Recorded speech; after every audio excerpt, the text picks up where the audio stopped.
Vai tomar no cu, vai tomar no bem no meio do teu Coringa 2.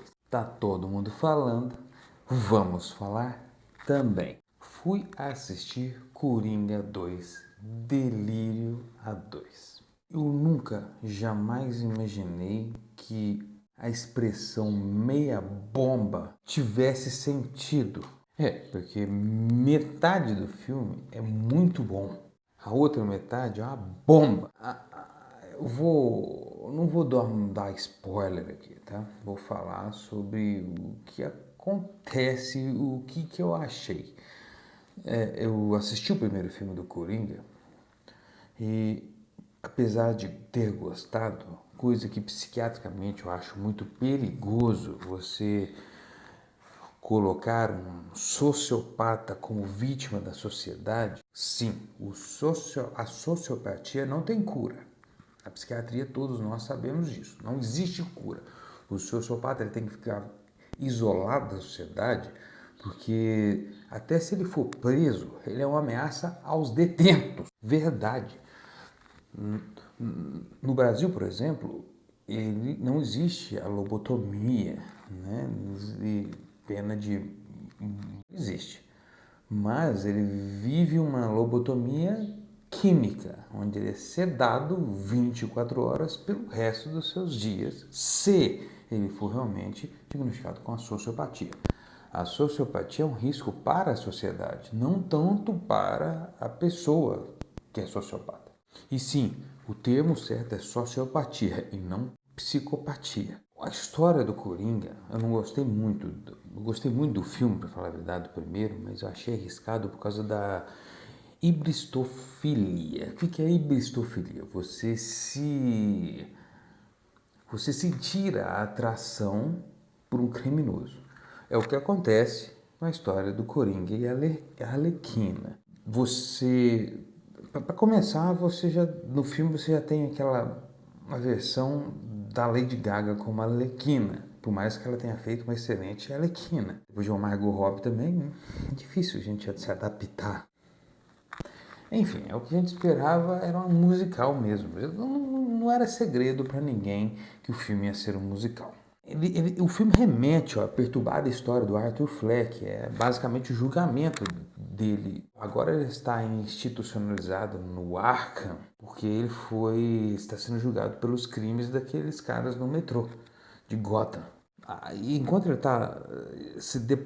está esperando o seu julgamento, ele se depara com uma nova realidade perturbadora da sua psique. Alucinações, com certeza, e entra nesse contexto a musicalidade, que para mim poderia ser descartada.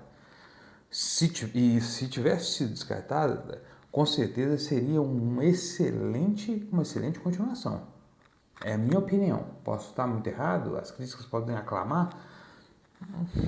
Um dos pontos fundamentais que eu acho é a musicalidade e o contexto mental. A psicopatia está muito correlacionada com a esquizofrenia em si. Entretanto, são coisas diferentes. O esquizofrênico ele não vai atentar contra a sociedade e ele tem tratamento, para falar a verdade. Ele pode até tentar, mas ele tem um tratamento específico. A sociopatia não existe tratamento para isso. A forma cultural de se lidar com o tratamento é muito fantástica, até pelo fato de que, quando se trata de um esquizofrênico, nós inserimos a forma cultural como tratamento. A maioria deles são excelentes artistas, eles desenham, eles escrevem, eles pintam como ninguém, para falar a verdade.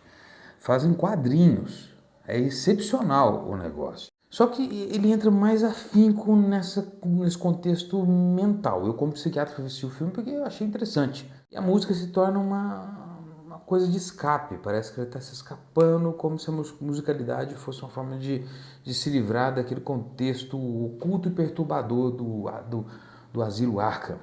Essa nova personagem da Arlequina, no caso, a Lady Gaga, ele tem esse vínculo com o Arthur por causa da loucura. Você vê que ela tem essa tendência de... Ela tem um contexto social abalado. Ela sente atração e romance pelo próprio sociopata, no caso. A gente vê, nesse caso, que como psiquiatra ela é péssima, né? A referência e contra-referência que você tem que ter num tratamento psiquiátrico, ela não existe. Mas isso é questão da HQ da DC Comics, tá? Não vou aqui ficar batendo, tentando explicar coisas, né, do Todd Phillips. O problema do filme é que a musicalidade, ela se torna centralizada e não o contexto da história. A história parece que é deixada de lado. Pelo menos, essa foi a minha observação. A história ficou deixada de lado e a musicalidade virou centro do filme, da história. É como se ele tivesse sendo transportado por uma realidade de Gotham que só existe na cabeça do Arthur Fleck. Nesse contexto, até a gente pode trocar, assim, vincular com o primeiro filme. Ele se transporta, por exemplo, naquele programa de televisão onde ele, né, acaba com o apresentador. Eu gostei muito do tom sombrio, tá? Daquele tom perturbador,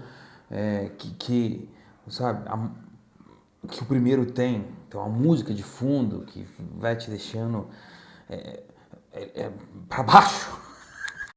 O problema é que ele traz a violência como um contexto natural das pessoas que são isoladas da sociedade. É um contexto perigoso. O sociopata ele não depende, ele não é isolado da sociedade. Tá? Ele não é uma vítima da sociedade. O sociopata, ele, literalmente, ele nasce sociopata. Ele tem as primeiras tendências da sociopatia na infância. A gente percebe isso, a tendências sociopatas, com crianças que fazem mal a animais, a outras pessoas e sentem prazer nessa relação, nesse contexto. Uma chave a ser ligada, um alerta a ser ligado, uma luz vermelha a ser ligada. O contexto de questionamento sobre a sanidade mental eu acho muito interessante nesse filme, tanto no primeiro como no segundo. Mas que a música seja uma balela. São boas músicas, mas não acrescenta muita coisa não. Para quem gosta de musical, eu acho que nem quem gosta de musical vai achar esquisito o contexto da história. Tá? Eu acho que não vai agradar nem quem gosta de musical. Para falar a verdade, é uma obra nova, é um novo contexto de musicalidade. Então ele transcende. Para ser muito sincero, é uma obra arriscada. Ela pode dar muito bem, abrir novos caminhos, mas aquela pessoa que estava esperando ver o Coringa, aquele Coringa do Arthur Fleck do primeiro filme, vai sair do cinema decepcionado. A música ela tenta traçar um misto entre beleza e terror, como se fosse como se quisesse mostrar por tons de música o que é a mente de um romance psicótico. A cinegrafia do filme é fantástica. O tom da lente usada é o mesmo contexto do primeiro. Bonito de se ver, difícil de se escutar. Resumindo aqui, eu aconselho você a ter essa experiência, tá? Até para ver se você gosta ou não, porque é um filme que muda o contexto de musical. O pessoal está falando assim, é um musical. Não é um musical. Ele é uma nova tendência de musicalidade inserida num contexto sociopático. É o que eu entendi. Posso estar errado? Com certeza. Posso estar certo? Também na mesma proporção. Assistiria de novo? Nem fudendo. Tirou a experiência do primeiro filme? De jeito nenhum, tá? Enfim, essa é a minha crítica do filme Coringa 2, Delírio a 2. É até redundante, né? Coringa, Delírio a 2. Lady Gaga fez um bom papel? Fez. A Lady Gaga era uma excelente atriz, para falar a verdade. Mas... eles quiseram inserir a Arlequina.